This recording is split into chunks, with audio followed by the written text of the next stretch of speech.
Hello friends, നമുക്കിന്നൊരു kayaking കാണാൻ പോയാലോ?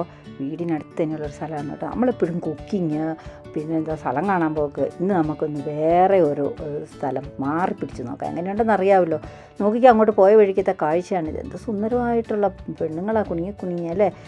നോക്കിക്ക് ഒരു 6 കിലോമീറ്റർ എങ്കിലും ഞാൻ നടന്നു. എന്തിനാണെന്നറിയോ? ഈ ലേക്കിന് ചുറ്റും. ഇത് വേറെ എങ്ങുമല്ല കേട്ടോ. മുറ്റത്തെ മുല്ലയ്ക്ക് മണമില്ലെന്ന് പറഞ്ഞു. വീടിനടുത്തുള്ള സ്റ്റാർക്ലേഡ് പാർക്കിലാണ് കയാക്കിങ് നടത്താൻ പോകുന്നത്. അപ്പോൾ ഒരു ദിവസം അവിടെ ചെന്നപ്പോൾ ഇതിൻ്റെ പ്രിപ്പറേഷൻ ഇത് എന്താണെന്നൊന്നും അറിയാവുന്ന കൊണ്ട് സ്റ്റാർട്ടിംഗ് പോയിൻ്റ് കണ്ടുപിടിക്കാനായിട്ട് നടന്നതാണ്. ഇതോണ്ടെ അവസാനം സ്റ്റാർട്ടിംഗ് പോയിൻ്റ് കണ്ടുപിടിച്ചു. അവിടെ ഒരു അരവോ ബഹളമോ ഒന്നുമില്ല. ഭയങ്കര സൈലൻ്റ്. അവിടെ കുറച്ച് സ്റ്റാഫും അവരുടെ 2-3 വണ്ടിയുണ്ട്. ഇതെന്തൊരു കളിയെന്ന് ഞാൻ വിചാരിച്ചു. അപ്പോൾ അങ്ങനെ അവിടെ ചെന്ന് ഇങ്ങനെ ഞാൻ നിൽക്കുകയാണ്. വലിയ വെയിലുമില്ല, വലിയ ചൂടുമില്ല, അങ്ങനെ. പക്ഷേ ഒരു വല്ലാത്ത കാലാവസ്ഥയും. ദൈവമേ വന്നു പെട്ടല്ലോ. നോക്കിയാൽ സൈഡിലൊന്നും ഒരു മനുഷ്യ കുഞ്ഞുങ്ങളില്ല. പോയ നമ്മൾ ശശിയായെന്ന് പറഞ്ഞാൽ മതിയല്ലോ. ആ കളിയും അറിയത്തില്ല. അതുകൊണ്ട് വന്നു 2 കൂട്ടരാണ് കയാക്കിങ്ങിന് വന്നിരിക്കുന്നത്. അപ്പോൾ ഇതിൻ്റെ സ്റ്റാർട്ടിംഗ് പോയിന്റ് കണ്ട സ്റ്റാഫാണ്. അവർ വിസിലടിക്കും. ഇപ്പോൾ ഇവരങ്ങോട്ട് പോകും. ഇത്രയേ ഉള്ളൂ. അല്ലാതെ ഇതിനകത്ത് പ്രത്യേകിച്ച് നമുക്ക് കാണാനായിട്ട് യാതൊന്നും ഇല്ല. അപ്പോൾ എൻ്റെ വിചാരം നമ്മുടെ നാട്ടിലെ വള്ളംകളി പോലെ ഭയങ്കര കൂവലും ബഹളവും ഒക്കെ ആയിരിക്കും കണ്ടാണ് പൊതിച്ചോറും കെട്ടി പോയതല്ലാതെ ഒന്നും മനസ്സിലായതുമില്ല, കണ്ടതുമില്ല, ആൾക്കാരുമില്ല. അപ്പം കുറേ സമയം ഏതായാലും വന്നതല്ലേ, നമ്മൾ പോയ കാര്യം എന്താണെന്നൊന്ന് അറിയണമല്ലോ. അങ്ങനെ കുറേ സമയം അവിടെ നിന്നപ്പോൾ ഇതാ അവർ ഞാനോർത്ത് ഇപ്പോൾ പോകും എന്നും കൊണ്ട് അങ്ങനെ നിന്നു. അത് കഴിഞ്ഞ് കുറേ കഴിഞ്ഞപ്പോഴാണ് വിസിലെടുത്തു പോകണ്ടേ. അയ്യോ നീങ്ങി. ഭയങ്കര സ്പീഡിലാണ് കേട്ടോ. അവർക്ക് ഭയങ്കര എക്സൈറ്റ്മെൻറ്റാണ്. കളി അറിയാവുന്നവർക്ക് നല്ല രസമല്ലേ. അപ്പോൾ ഞാൻ കുറേ സമയം ഇങ്ങനെ നിന്നിട്ട് പിന്നെ മുന്നോട്ട് കുറച്ച് നടന്നപ്പോൾ അവിടെ ഒരു ചെക്കിങ് പോയിൻ്റ് ഉണ്ട്. അതായത് ഇവിടുന്ന് എന്തെങ്കിലും കുഴപ്പമുണ്ടെങ്കിൽ ഇടയ്ക്കിടയ്ക്ക് 5-8 കിലോമീറ്റർ കിടക്കുമല്ലേ ഈ ലേക്ക്. അപ്പോൾ അവിടെ വയർലെസ് വഴി ഇടയ്ക്ക് 2-3 എണ്ണത്തെ കണ്ടു ഇങ്ങനത്തെ ചെറിയ ചെക്കിങ് പോസ്റ്റ് പോലത്തെ. പിന്നെ ഇവരുടെ പുറകെ സ്പീഡ് ബോട്ടിലൊക്കെ ആൾക്കാർ വേറെയും പോകുന്നുണ്ട്. എന്തെങ്കിലുമൊക്കെ ഇതുകൊണ്ട് ഒറ്റ മനുഷ്യർ സൈഡിലൊന്നുമില്ല. നമ്മൾ വിചാരിക്കും ആരെങ്കിലുമൊക്കെ കാണുന്നതുകൊണ്ടാണ് കേട്ടോ ഞാൻ പോയത്. അങ്ങോട്ടും ഇങ്ങോട്ടും ഇങ്ങനത്തെ സ്പീഡ് ബോട്ടുകൾ പോയിക്കൊണ്ടിരിപ്പുണ്ട്. ഇവർക്ക് എന്തെങ്കിലുമൊക്കെ ആവശ്യങ്ങൾ വന്നാൽ ഇവരെ രക്ഷിക്കാൻ വേണ്ടിയിട്ടൊക്കെയാണ്. അപ്പോൾ ഞാൻ കുറേ ആദ്യമേ ഒരെണ്ണം കാണിച്ചില്ല. ഇതാണ്ട് അടുത്ത ചെക്ക് പോസ്റ്റ് ഇതിങ്ങനെ അങ്ങോട്ടും ഇങ്ങോട്ടും പോവുകയാണ്. അതൊക്കെ കഴിഞ്ഞ് ഞാൻ നടന്ന് ഇതാണ്ട് ഫിനിഷിംഗ് പോയിൻറ്റിലെത്തിയപ്പം ഇത് പ്രാക്ടീസ് ചെയ്യുന്നവരാണ്. അവരുടെ കയാക്കിംഗ് ഒക്കെ കഴിഞ്ഞ് അവരുടെ ഉപകരണമൊക്കെ തലയിൽ തൂക്കി അവരവരുടെ പാട്ടിന് പോകണം. അയ്യോ ഇതെന്തൊരു കളി. അപ്പം ഞാനിങ്ങനെ ഇരുന്നപ്പോൾ ഉണ്ട് എനിക്കിതൊന്നും മനസ്സിലാവുന്നില്ല. ഇതാണ്ട് അപ്പുറത്തോട്ട് മാറി കുറേ നല്ലതായിട്ട് കെട്ടിയിട്ടിരിക്കുന്ന വെള്ളം ചാട്ടമാണോ എന്ന് ചോദിച്ചാൽ അല്ല, സ്ഫടികത്തിന് മുകളിൽ നിന്ന് വെള്ളം തെറിച്ച് വരുന്നല്ലേ. ദൈവമേ അടിപൊളി. അത് കുറച്ച് നേരം ഞാൻ നോക്കി നിന്നു.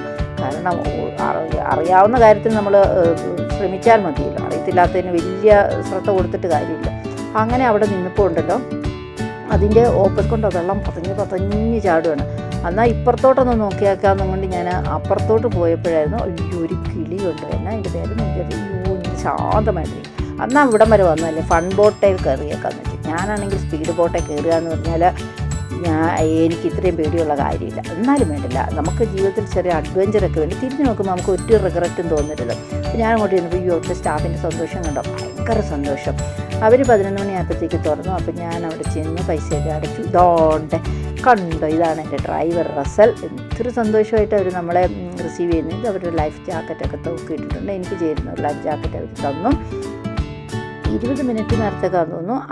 5 പൗണ്ട് ഉള്ളൂ. പക്ഷെ കുറച്ച് സമയം കൂടെ ഞാൻ എടുത്തു. അങ്ങനെ അതൊക്കെ ഞാൻ ഫിറ്റ് ചെയ്തു. അപ്പോൾ അവരെന്നെ കൊണ്ടുപോവുകയാണ് ഹോട്ടലിലോട്ട് കയറ്റാനായിട്ട്.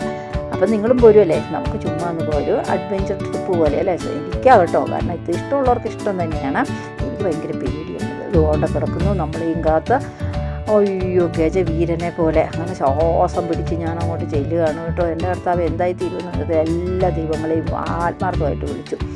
അങ്ങനെ അങ്ങോട്ട് ചെന്ന് 2 കൽപ്പിച്ച് കയറാൻ തന്നെ ഞാൻ തീരുമാനിച്ചു. അപ്പോൾ നിങ്ങളും പോരുന്നുണ്ടല്ലോ, നിങ്ങളാണ് എൻ്റെ ബലം കേട്ടോ. ഇതൊക്കെ നിങ്ങളെ കൂടെ കാണിച്ച് എന്നല്ലേ എൻ്റെ സന്തോഷം.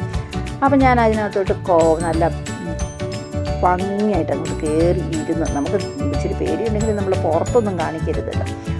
അങ്ങനെ ഭംഗിയായിട്ട് അവിടെ ഇരുന്ന് കഴിഞ്ഞപ്പോഴത്തേക്കും ഉണ്ടല്ലോ ഏതാണ്ടൊന്ന് ശ്വാസമൊക്കെ വിട്ടു. ഇനി ഭംഗിയായിട്ട് പോകാമെന്നാണ് എൻ്റെ വിചാരം. പക്ഷേ അതിനകത്തോട്ട് കയറുമ്പോഴല്ലേ നമ്മൾ അറിയുന്ന മുഖത്ത് നല്ല പേടിയുണ്ട് കേട്ടോ.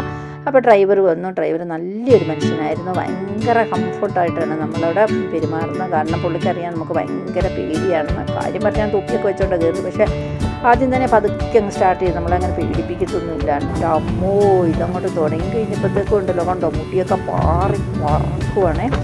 ഇതിനകത്ത് ഒരു സൗണ്ട് നിങ്ങളെ ഞാൻ കേൾപ്പിക്കാൻ കേട്ടോ. എൻ്റെ അമ്മോ ഇത് എന്തൊരു സ്പീഡിലാണ് പോകുന്നതെന്നൊന്നും പറയാം.